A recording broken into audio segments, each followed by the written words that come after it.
Hi there. At the beginning of the year, I sort of want to look at the challenges that face us, not only for this year but for this decade, I guess, and which have been challenges that have faced the individual and the group of individuals from time immemorial. And put here, these are the conditions that the demiurge has created. I was going to say things like these are the obstacles that the demiurge has sent. But it's far more complicated than just that, which is too anthropomorphic.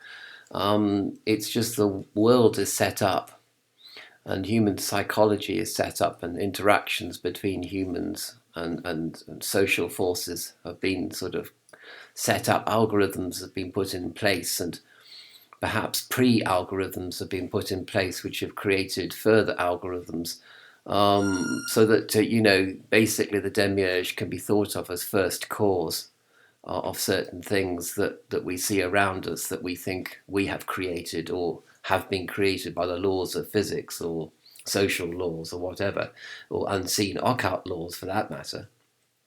And so these are kind of the challenges which I sort of put into meta categories, if you like, and the five main challenges or five main obstacles to the spiritual path or to advancement along the spiritual path. If I use advancement in quotation marks, because it's not so much a linear thing, it's more of a cyclical thing, really. But these are various banana skins along the way, let us say. And, and I've got underneath each category a symbol, which is supposed to represent the category. These symbols are created because this presentation is sort of a preliminary discussion of a project which I'm working on, which comes under the general heading of transformation using alchemy. So these are the obstacles that we would either want to use the energy of to our advantage, or that we want to remove the energy of completely, which would be done in the retort, in the alchemical, in the creation of the philosopher's stone, or rather, the philosopher's stone would enable these negative energies to be transformed or perceived differently, let us say. Anyway, so that's why I've got the symbols there. But the symbols also represent a brief discussion of each meta category. So, for example, one of the obstacles we have, which is a cognitive one, I suppose, is dismay and disillusionment. And here we have the energy. You're going along your spiritual path, and then you have this overwhelming feeling of disillusionment with society around you, and dismay at your own progress and the whole idea of progress. And you look around, you say there is no social progress, for example, but then you don't ask the question, well, why should there be any progress? Things go up as well as down as well as up. There's progress and there's regress, and it's basically all the same as far as the demiurge is concerned. They're two. Regress and progress are just two sides of the same coin, which is illusion in any case. But overcome with the sort of feelings, you sort of come to a point and then you stop. You don't make any more progress. You don't make any further, deeper insights into the spirituality, into your own spirituality, and you come to you run out of energy because the energy has sort of been sapped or sapped out of you by the feelings of disillusionment and dismay. So again, these have to be transformed in some way, reperceived in some way, or removed in some way. So that's kind of like a big one. But then the biggest one of all, I suppose, is distraction of every kind. So we are, as human beings, very, very easily distracted by all sorts of extraneous factors. I mean, too numerous to mention, really. But I mean, just contemplate the number of distractions that exist in your life now, So you'll be going along, going into deeper spiritual insights, making spiritual progress, as it were, and then you're just completely diverted from non-duality into duality, and diverted and distracted into concerns that need not concern you, or are of not any of your concern, and yet you get involved in a fight or something, or a conflict which isn't even to do with anything to do with you, or you sort of come into conflict with people, and you're just what is it? You're just putting all your stuff, projecting all your stuff onto them, all your unresolved issues onto other people. So there's every kind of distraction. And then talking of other people, of course, there is disunity and disagreement everywhere, and which there is, because the universe itself is made up of the adversarial spirit, the action of the adversarial spirit, which is one of disunity and disagreement and antagonism between different parties. Admittedly, there is a creative power to the adversarial spirit, but there's also incredibly negative, destructive power to the adversarial spirit, which goes without saying, really. And there's also, to a certain degree, a preserving spirit to the adversarial algorithm and the universe as well. So it's complicated, but like everything in the demiurge, it's dualistic, it's dialectical, and there's a lot of destruction involved, and a lot of disillusionment and dismay is created as a result of disunity and disagreement. And then so that's got its own symbol of everybody going in different directions, dispersion, lack of focus, everybody, pulling apart, and your own parts of yourself are pulling apart as well. So disassociation and dislocation even would be part of this algorithm. And then you've got the other one. This is a quite important one, of course, which is,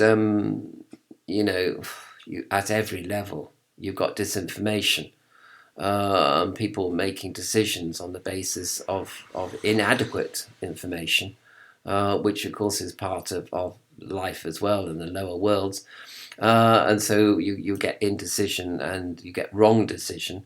And people deliberately put out disinformation because they have an agenda, because a lot of people just want to win an argument at all costs, and they'll make things up in order to win that argument. So here you have, spiritual progress being met by a wall of disinformation, as it were. And they can make no further progress, which is a sort of subcategory of being distracted. You're distracted by wrong information, and you go off in a wrong path. It actually, but the duality and the discord and the is actually increased, as it were. So you're sort of split in two by some pieces of information. Some pieces of information will literally make you unsure of the path, because you don't know whether to be loyal to one side or the other. So there's a complete dislocation of loyalties, and you don't know which direction to go in at all. So that's that sort of energy. We all know about disparagement of all kinds from other people in all different ways. People, naysayers, come in all different shapes and forms, and some are very subtle about it, and other people are very gross about it. But it doesn't really matter, because it's all disparagement. And so here we have the person on the path losing confidence in themselves totally, and in the path, and actually going backwards. So there's total regression. So you loss of confidence. So that's a symbol for that. And these, as I say, are all the challenges that face us throughout life, of course, and have done collectively and individually forever. This is life under the demiurge, as I said before. What can you do about it, really? Well, you can just. There is help. Apart from your own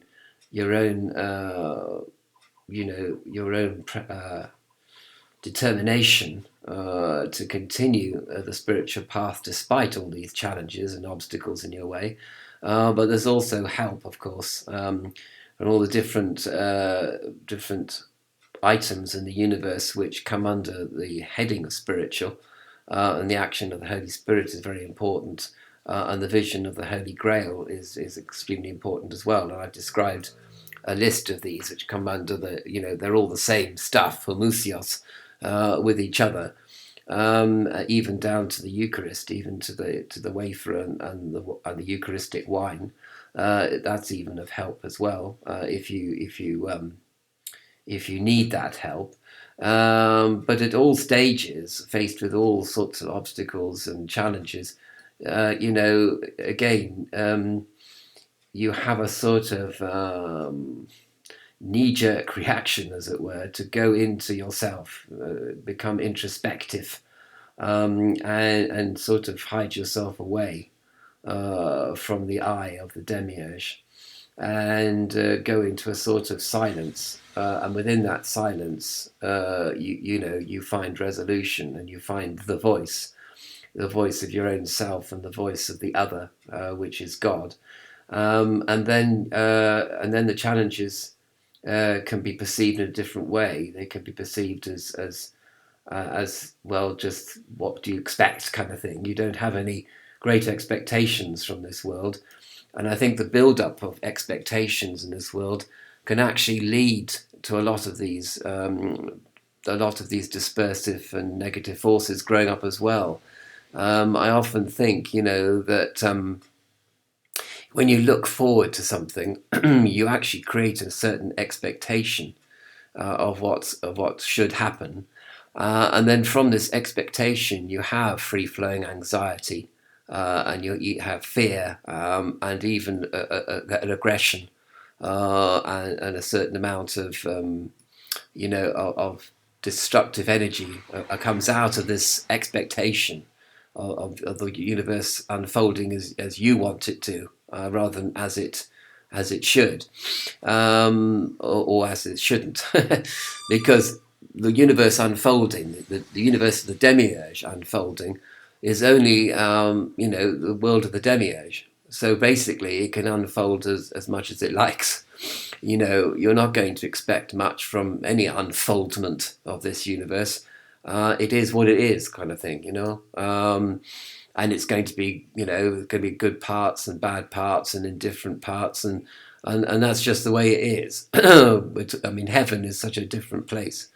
Everything happens differently there, and everything has happened differently there, and everything will happen differently there. That's why it's called heaven, because it's such a different place, and everything is different. So I hope that at the end of at the beginning of this year, 2020, and the beginning of this decade, which could be the Roaring Twenties. It's 100 years since the Roaring Twenties began, when but people were very superficial, I think, in the 20s. It was all drugs, rock and roll, cocaine, lots of cocaine, and basically, people just leading very sort of superficial lives, and being totally distracted by all the drugs, rock and roll, and sex, and anything goes kind of thing, on one hand, and yet also, of course, in the 1920s we saw the increase in fascism and Nazism, as well, and xenophobia, which didn't end well. But again, I suppose maybe these things go hand in hand: an increase in superficiality and people getting drunk and stoned on one hand, and people getting more conservative on the other. But anyway, we shouldn't be distracted by this. We shouldn't be dismayed by it, disillusioned by it. We shouldn't be receive disparagement from other people. We shouldn't accept that energy from other people, and we shouldn't go with the disinformation that's knocking around all over the internet as well.